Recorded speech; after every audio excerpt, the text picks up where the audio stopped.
ఇవాళ ఇక్కడ ధర్నాని అన్ని సంఘాలు కలిపి చేసినాయి. వ్యవసాయ కార్మిక సంఘం, రైతు సంఘం, కార్మిక సంఘం.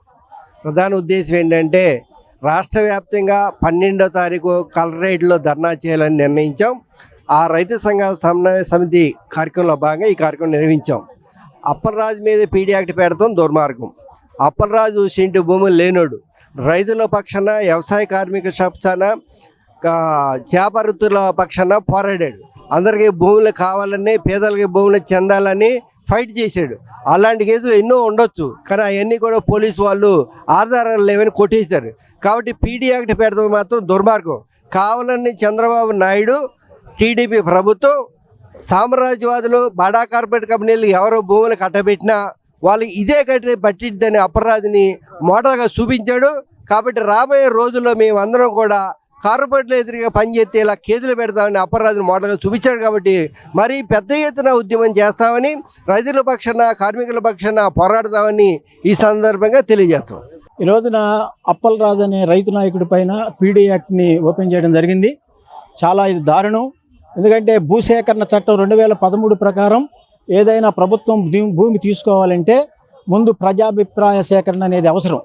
అయితే వాళ్ళు అక్కడ ప్రజాభిప్రాయ సేకరణ చేయకుండా బలవంత భూసేకరణ చేయడంతో రైతు నాయకుడు మరి అప్పలరాజు గారు వాళ్ళకి అండగా నిలిచాడు.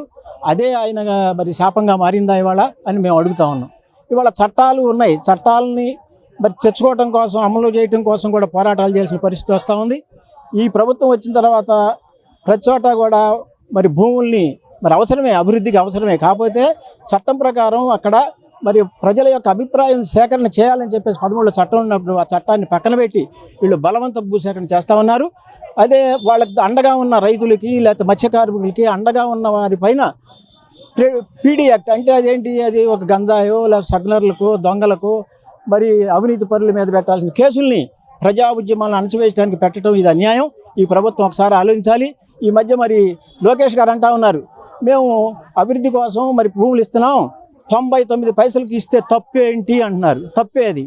ఇవాళ తీసుకున్న భూములు వాళ్ళు పెడుతున్నారా సక్రమంగా? ఇవాళ గతంలో అనేక చోట్ల తీసుకున్నారు, ఇవాళ ఈ పడావుగా బడి ఉంటున్నాయి వాన్ పిక్ భూములు కానీ అన్ని చోట్ల. కాబట్టి ఇవాళ మేము ఏం చెప్తున్నామంటే ఇవాళ ఈ ప్రజల ఉద్యమాలను అణచివేయడానికి మరి ఇటువంటి యాక్ట్లు పెడతాం చాలా దుర్మార్గం. ఈ గనక విరమించుకోకపోతే రాష్ట్ర వ్యాప్తంగా ఇప్పటికే ఉద్యమం తీవ్రమవుతా ఉంది. రేపు 12వ తారీఖున రాష్ట్ర వ్యాప్తంగా లేదా దేశవ్యాప్తంగా కూడా ఇలాంటి ఉద్యమాలు జరుగుతాయి. కాబట్టి ఈ ప్రభుత్వం ఇప్పుడైనా మేల్కొని ఇలాంటి తెలివి తక్కువ పనులు లేకపోతే ఇలాంటి తెలివి తక్కువ మరి అరెస్టులు చేసి మరి ప్రజాగ్రహానికి, రైతులకి, వ్యవసాయ కార్మికుల పక్షాన, కార్మికులకి అన్యాయం చేసే పక్షంలో ఇది చాలా మూల్యం చెల్లించాల్సి వస్తుందని చెప్పేసి ఈ ప్రభుత్వానికి హెచ్చరిస్తా ఉన్నాం.